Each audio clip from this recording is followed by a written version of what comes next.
창밖에는 차가운 겨울바람이 불고 있습니다.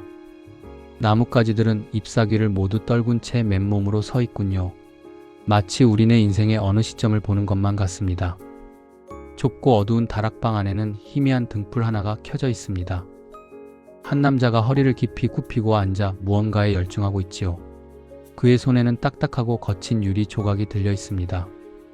사각사각 유리를 깎고 다듬는 이 일정한 소리만이 방 안을 채웁니다. 이 남자의 이름은 베네딕토 데 스피노자입니다. 그는 왜 이토록 고독한 길을 스스로 선택했을까요? 당대 최고의 지성으로 칭송받으면서도 말입니다. 화려한 대학의 교수 자리도 그는 정중히 거절했습니다. 세상의 명성도 넘치는 권력도 그를 유혹하지 못했지요. 그는 그저 묵묵히 렌즈를 깎으며 진리를 탐구했습니다. 오늘 우리는 이 고독한 성자의 삶을 아주 깊숙이 들여다보려 합니다. 그의 이야기는 인생의 황혼을 지나는 우리에게 큰 울림을 줍니다. 어떻게 하면 타인의 시선에서 벗어나 흔들리지 않는 마음을 가질 수 있을까요? 어떻게 하면 외로움을 고고한 자유로 바꿀 수 있을까요? 그 답을 찾기 위해 17세기 암스테르담의 뒷골목으로 떠나보겠습니다. 스피노자는 원래 유대인 공동체의 자랑이었습니다. 그의 부모는 포르투갈의 박해를 피해 네덜란드로 건너온 이주민이었지요. 어린 스피노자는 신동이라 불릴 만큼 명석했습니다. 히브리어를 완벽히 구사했고 성서의 오묘한 뜻을 누구보다 잘 이해했지요. 공동체의 원로들은 그가 위대한 랍비가 되어 자신들을 이끌어주길 바랐습니다. 하지만 청년 스피노자의 가슴 속에는 의문의 씨앗이 자라나고 있었습니다. 그는 성서를 읽으며 모순을 발견하기 시작했습니다. 신이 정말 인간처럼 질투하고 분노하는 존재일까? 신이 정말 선택받은 민족만을 편애하는 존재일까? 그의 생각은 점차 위험한 경계를 넘어서고 있었습니다. 그는 신이 인간의 형상을 한 군주가 아니라고 믿었습니다. 신은 곧 우주 그 자체이며 거대한 자연의 법칙이라고 생각했지요. 이 생각은 당시 종교 사회의 근간을 뒤흔드는 무서운 반역이었습니다. 유대교 공동체는 당황했습니다. 그토록 아끼던 천재가 가장 위험한 이단자가 되어가고 있었으니까요. 공동체는 처음부터 그를 내치려 하지 않았습니다. 오히려 파격적인 제안을 하며 그를 회유하려 했지요. 자신의 생각만 밖으로 발설하지 않는다면 매달 큰 돈을 주겠다고 했습니다. 침묵의 대가로 평생의 안락함을 보장해주겠다는 제안이었지요. 요즘 말로 하면 엄청난 액수의 연금을 약속한 셈입니다. 하지만 스피노자는 단 한순간도 망설이지 않았습니다.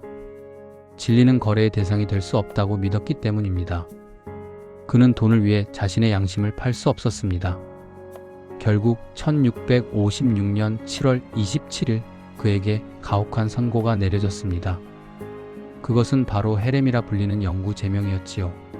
유대인에게 공동체로부터 쫓겨난다는 것은 사회적 사형 선고와 같았습니다.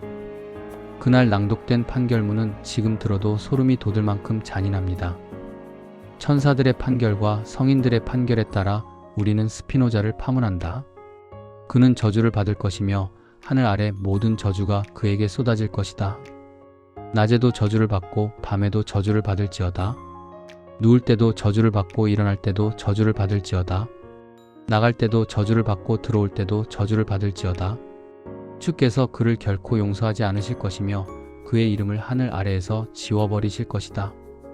누구도 그와 대화해서는 안 되며 그를 나누어서도 안 된다. 어떤 호의도 베풀어서는 안 되며 그와 한 지붕 아래 머물러서도 안 된다. 심지어 그에게 4큐빗 이내로 접근하는 것조차 금지되었습니다. 세상 모든 인연의 끈이 가위질당하듯 끊겨나간 것입니다. 24살의 청년 스피노자는 졸지에 천의 고아가 되었습니다.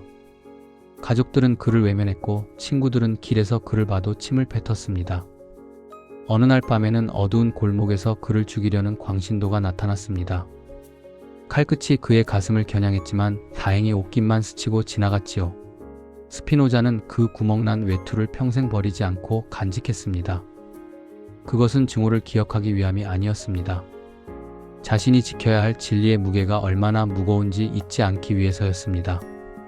그는 슬퍼하거나 누군가를 원망하며 시간을 허비하지 않았습니다. 그는 그저 조용히 짐을 싸서 자신이 나고 자란 마을을 떠났습니다. 그의 등 뒤로 문이 닫혔지만 그의 앞에는 무한한 우주의 문이 열리고 있었습니다. 이제 그는 홀로 서야 했습니다. 그는 이름부터 바꾸었습니다. 바룩이라는 히브리어 이름 대신 베네딕토라는 라틴어 이름을 선택했지요. 재미있는 점은 두 이름의 뜻이 모두 축복받은 자라는 것입니다. 세상은 그를 저주하며 쫓아냈지만 그는 스스로를 축복받은 존재로 정의했습니다. 이것이 바로 스피노자 철학의 시작이었습니다. 외부의 평가가 나를 결정하는 것이 아니라 나의 내면이 나를 결정한다는 믿음이지요. 그는 생계를 위해 렌즈 가공 기술을 배웠습니다. 당시 암스테르담은 광학 기술이 발달하던 시기였습니다.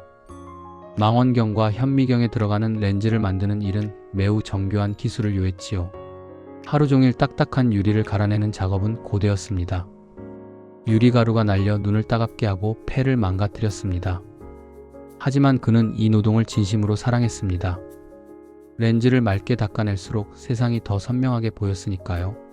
그는 렌즈를 깎으며 자신의 마음도 함께 닦아냈습니다. 그는 아주 작은 방에서 생활하며 극도의 절제를 실천했습니다. 그의 가계부를 보면 그가 얼마나 소박했는지 알 수 있습니다. 우유 한 잔, 빵 한 조각, 약간의 맥주와 버터. 하루 식비는 단 몇 푼에 불과했습니다. 그는 왜 그렇게까지 스스로를 몰아세웠을까요? 그는 욕망의 크기를 줄일수록 자유의 크기가 커진다는 것을 알았습니다. 우리가 괴로운 것은 더 많이 가지려 하고 더 많이 인정받으려 하기 때문입니다. 스피노자는 그 모든 허울을 벗어던지고 오직 사유의 즐거움에만 집중했습니다. 낮에는 생존을 위해 유리를 깎고 밤에는 영혼을 위해 글을 썼습니다. 그의 잉크병이 마를 날이 없었지요. 그가 10수년에 걸쳐 공들여 쓴 책이 바로 에티카입니다. 이 책은 아마 인류 역사상 가장 읽기 어려운 책 중 하나일 것입니다. 철학책인데도 불구하고 마치 수학기하학 문제집처럼 생겼거든요. 정의, 공리, 정리, 증명. 이런 딱딱한 용어들로 가득 차 있습니다. 왜 스피노자는 이렇게 비인간적으로 느껴지는 형식을 택했을까요? 그는 인간의 감정도 수학처럼 분명하게 설명할 수 있다고 믿었습니다. 우리가 화를 내고 슬퍼하고 질투하는 것은 우연이 아닙니다. 그것은 마치 삼각형의 내각의 합이 180도인 것처럼 필연적인 법칙에 의한 것입니다. 스피노자는 우리에게 말합니다. 인간의 행동을 비웃지도 말고 한탄하지도 말고 저주하지도 마라. 오직 이해하라. 이 문장은 우리 인생 후반전의 가장 큰 지침이 됩니다. 나에게 상처를 준 사람, 나를 떠난 사람, 나를 힘들게 하는 상황들, 그것을 감정적으로 대하면 끝없는 고통의 소용돌이에 빠집니다. 하지만 그것이 일어날 수밖에 없었던 원인을 냉정하게 분석해보면 마음속의 분노가 서서히 가라앉는 것을 경험하게 됩니다. 스피노자는 우리가 불행한 진짜 이유를 수동적 감정에서 찾았습니다. 누군가 나를 칭찬하면 구름 위를 걷는 듯 기쁘지요? 반대로 누군가 나를 흉보면 지옥에 떨어진 듯 괴롭습니다. 이것은 내 감정의 주도권이 외부에 있다는 증거입니다. 내 마음의 열쇠를 타인의 손에 쥐어준 셈이지요. 스피노자는 이 상태를 노예 상태라고 불렀습니다. 반대로 능동적 감정은 내 안에서 스스로 솟아나는 기쁨입니다. 내가 무언가를 깊이 이해했을 때, 내가 옳은 길을 걷고 있다는 확신이 들 때, 그때 느끼는 평온함은 누구도 뺏어갈 수 없습니다. 인생의 중반까지는 타인의 박수를 받기 위해 애쓰며 살았다면 이제 남은 인생은 내 안의 기쁨을 찾는 데 집중해야 한다고 그는 가르칩니다. 그의 신과는 더욱 놀랍습니다. 그는 신을 인격적인 존재로 보지 않았습니다. 우리가 빌면 들어주고 잘못하면 벌을 주는 그런 존재가 아니라는 것이지요. 스피노자에게 신은 곧 자연이었습니다. 모든 존재의 근원이자 삼라만상을 움직이는 거대한 질서 그 자체였지요. 신은 자연이다. 이 짧은 문장은 세상을 발칵 뒤집어 놓았습니다. 만약 신이 자연 그 자체라면 우리는 신 바깥으로 나갈 수 없습니다. 우리가 딛고 서 있는 땅, 스치는 바람, 이름 모를 풀꽃 하나하나가 모두 신입니다. 심지어 우리 자신의 몸과 마음도 신의 일부입니다. 그러니 신을 멀리서 찾을 필요가 없습니다. 우리는 이미 신의 품 안에 안겨 살아가고 있는 셈이니까요. 이 사실을 깨달을 때 우리는 근원적인 외로움에서 해방됩니다. 나는 혼자가 아니라 이 거대한 우주의 질서와 연결된 소중한 존재라는 확신이지요. 스피노자는 죽음조차 두려워하지 않았습니다. 그는 죽음을 파동이 멈추고 바다로 돌아가는 것이라 보았습니다. 바다의 물결은 잠시 일어났다 사라지지만 바다 자체는 변하지 않듯이 우리의 생명도 잠시 나타났다 사라지지만 우주의 생명은 영원합니다. 그러니 죽음은 소멸이 아니라 더 큰 전체로의 복귀입니다. 그는 이렇게 말했습니다. 자유로운 인간은 죽음을 결코 생각하지 않는다. 그의 지혜는 죽음이 아니라 삶에 대한 성찰이다. 우리가 죽음을 두려워하는 이유는 아직 삶을 충분히 사랑하지 않았기 때문일지도 모릅니다. 오늘 하루를 온전하게 나답게 살아낸 사람은 내일의 죽음 앞에 의연할 수 있습니다. 스피노자는 매 순간을 영혼의 관점에서 바라보려 노력했습니다. 지금 당장 겪는 고통도 100년 뒤, 1000년 뒤의 시각에서 보면 아주 사소한 일일 뿐입니다. 이 영혼의 관점을 가질 때 비로소 우리는 사소한 12비비에서 벗어날 수 있습니다. 스피노자의 삶에는 유혹도 많았습니다. 그의 명성이 자자해지자 하이델베르크 대학에서 교수직을 제안했습니다.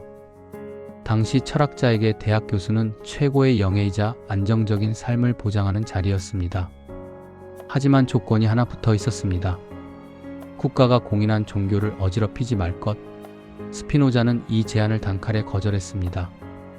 그는 답장에 이렇게 썼습니다. 나는 학문적 자유가 어디까지인지 알지 못합니다. 또한 나는 내가 누리고 있는 이 평온함을 포기하고 싶지 않습니다. 그는 안락한 생활보다 자신의 사유가 구속받지 않는 자유를 선택했습니다. 또한 프랑스의 루이 14세 왕이 연금을 제안했을 때도 그는 거부했습니다. 왕에게 바치는 헌사를 써달라는 요구가 그의 자존심을 건드렸기 때문입니다. 그는 비록 가난했지만 누구에게도 머리를 숙이지 않는 왕보다 더 왕다운 삶을 살았습니다. 우리는 나이가 들수록 경제적인 안정이나 사회적 지위에 집착하게 되곤 합니다. 하지만 스피노자는 우리에게 묻습니다. 당신은 당신의 영혼을 자유롭게 유지하고 있습니까? 아니면 보이지 않는 목줄에 매여 남의 눈치를 보고 있습니까? 스피노자의 일상은 매우 규칙적이었습니다. 그는 매일 아침 일찍 일어나 렌즈를 깎았습니다. 오후에는 산책을 하며 자연의 질서를 명상했지요. 저녁에는 소박한 식사를 마치고 등불 아래에서 편지를 썼습니다. 유럽 전역의 지식인들이 그에게 질문을 던졌고 그는 정성껏 답했습니다. 그는 하숙집 주인 부부와도 친하게 지냈습니다. 어느 날 여주인이 그에게 물었습니다. 선생님, 제가 믿는 이 종교로도 구원을 받을 수 있을까요? 스피노자는 미소를 지으며 대답했습니다. 부인, 선한 마음으로 이웃을 사랑하며 사신다면 구원은 이미 부인의 것입니다. 그는 어려운 철학 용어를 쓰지 않고도 진리를 전할 줄 아는 사람이었습니다. 그는 아이들과 노는 것도 좋아했고 거미들이 거미줄을 치는 모습을 관찰하며 즐거워하기도 했습니다. 그에게는 일상의 모든 순간이 철학의 현장이었습니다. 흔히 스피노자 하면 떠올리는 사과나무 이야기도 여기서 나옵니다. 비록 그가 직접 쓴 문장은 아니라는 설이 지배적이지만 그의 철학적 태도를 이보다 더 잘 설명할 수는 없습니다. 내일 지구가 멸망한다는 것은 내가 어찌할 수 없는 자연의 법칙입니다. 하지만 오늘 사과나무를 심는 것은 나의 의지이며 나의 활동입니다. 결과가 어떠하든 내가 해야 할 일을 묵묵히 해나가는 것, 그 과정 자체에서 기쁨을 느끼는 것, 이것이 바로 스피노자가 말한 운명의 정수입니다. 우리는 흔히 일이 잘 풀려야 행복하다고 생각합니다. 하지만 스피노자는 환경과 상관없이 행복할 수 있는 길을 제시합니다. 나에게 주어진 운명을 기꺼이 받아들이고 그 안에서 최선의 꽃을 피우는 일입니다. 나이가 든다는 것은 어쩌면 내가 바꿀 수 없는 것들을 인정하는 과정인지도 모릅니다. 지나간 세월을 후회하고 다가올 노후를 걱정하기보다 지금 이 순간 내 손에 쥐어진 사과나무 한 그루에 정성을 다하는 삶, 그것이 가장 아름다운 마무리가 아닐까요? 스피노자의 마지막은 너무나 갑작스럽고도 평온했습니다. 1677년 2월의 어느 날이었습니다. 오랜 시간 들이마신 유리가루 탓에 그의 폐는 이미 제 기능을 잃어가고 있었습니다. 그는 자신이 곧 떠날 것임을 알고 있었습니다. 그는 하숙집 주인에게 의사를 불러달라고 부탁했습니다. 의사가 도착했을 때 그는 아주 담담한 모습이었습니다. 친구와 함께 따뜻한 닭 국물을 한 그릇 나누어 먹기도 했지요. 그리고 오후가 되었을 때 그는 마치 잠을 자듯 조용히 숨을 거두었습니다. 그의 곁에는 그가 평생 닦아온 렌즈 몇 알과 세상을 바꿀 위대한 원고 뭉치가 놓여 있었습니다. 그의 장례식에는 그를 이단아라고 욕했던 종교인들 대신 그의 인품을 존경했던 수많은 시민과 학자가 구름처럼 몰려들었습니다. 그는 죽어서야 비로소 온전한 자유를 얻었습니다. 그의 유산은 금전적으로는 보잘것없었습니다. 그가 남긴 재산은 장례 비용을 치르기에도 빠듯했지요. 하지만 그가 남긴 정신적 유산은 인류의 물줄기를 바꾸어 놓았습니다. 괴테는 스피노자의 책을 읽으며 영혼의 안식을 얻었다고 고백했습니다. 아인슈타인은 나는 스피노자의 신을 믿는다고 공언했지요. 헤겔은 철학자가 되려면 먼저 스피노자주의자가 되어야 한다고 말했습니다. 그는 미친 사람, 무신론자, 저주받은 자로 불렸지만 결국 인류 역사상 가장 맑은 영혼을 가진 철학자로 기억되고 있습니다. 오늘 우리는 스피노자의 삶을 통해 무엇을 배워야 할까요? 첫째는 고독을 두려워하지 않는 용기입니다. 혼자 있는 시간은 나를 갉아먹는 시간이 아니라 나를 채우는 시간입니다. 둘째는 감정의 노예가 되지 않는 지혜입니다. 세상의 평판에 일희일비하지 말고 내 안에 단단한 중심을 잡아야 합니다. 셋째는 지금 이 순간을 긍정하는 힘입니다. 어떤 상황에서도 내가 할 수 있는 사과나무 심기를 멈추지 않는 것입니다. 인생의 후반전은 어쩌면 스피노자가 렌즈를 깎던 그 시간과 닮아 있습니다. 세상의 소란함에서 한 발짝 물러나 내 삶을 투명하게 비추어 볼 수 있는 황금 같은 시간이지요. 눈이 침침해지고 기력이 예전만 못하다고 서글퍼하지 마십시오. 육체의 눈이 어두워질 때 비로소 마음의 눈이 밝아지는 법입니다. 스피노자가 깎아놓은 그 맑은 렌즈를 통해 여러분의 인생을 다시 한번 바라보십시오.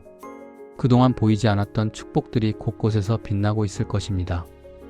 당신은 태어날 때부터 지금까지 단 한순간도 축복받지 않은 적이 없습니다. 마음이 소란스러울 때면 이 문장을 떠올려 보십시오. 행복은 덕의 보상이 아니라 덕 그 자체다. 착하게 살면 나중에 복을 받는 것이 아니라 지금 내 마음이 평온하고 선한 상태인 것 자체가 이미 최고의 복이라는 뜻입니다. 스피노자는 이 진리를 깨닫고 다락방에서도 황제보다 행복할 수 있었습니다. 여러분의 남은 여정도 스피노자처럼 고고하고 자유롭길 바랍니다. 남의 시선이라는 감옥에서 걸어나와 광활한 우주의 질서 속에서 당당하게 숨쉬는 여러분이 되시길 진심으로 응원합니다. 오늘 밤 창밖의 바람 소리가 더 이상 쓸쓸하게 들리지 않기를 바랍니다. 그 바람 또한 거대한 자연의 숨결이며 신의 목소리이니까요. 그 평온한 질서 속에서 편안하게 잠드십시오. 당신의 삶은 그 자체로 이미 충분히 아름답습니다. 긴 시간 함께 해주셔서 정말 감사합니다. 여러분의 삶에 스피노자의 축복이 늘 함께하기를 기원합니다.